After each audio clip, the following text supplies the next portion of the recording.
envahissent tous les paysages de Chine. Des panneaux solaires à perte de vue. Du nord au sud, en passant par le désert, l'Empire du Milieu en est le premier producteur mondial. Objectif, du solaire pour tout le monde, jusque dans ce village de campagne. Ça, c'est notre panneau solaire. Le gouvernement nous l'a installé gratuitement. Depuis 2 ans, Fulai Jiao ne dépense plus un centime en électricité. Le réfrigérateur, le cuiseur à riz, les plaques, toute notre électricité vient du solaire.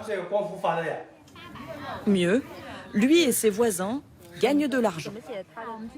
Je vous appelle car aujourd'hui nous sommes au village pour distribuer les subventions. Chaque année, le gouvernement rembourse à ses villageois l'électricité que leurs panneaux solaires produisent en surplus. Tenez, 55 €. Je suis content. Cette politique bénéficie au peuple. Servir le peuple, mais surtout l'ambition du président Xi Jinping, éradiquer la pollution. C'est le paradoxe chinois.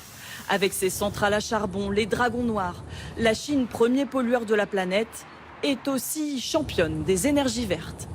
Avec des projets aussi insolites que colossaux.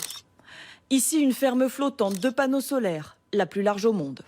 Là, un parc photovoltaïque de 600 km², 6 fois la taille de Paris.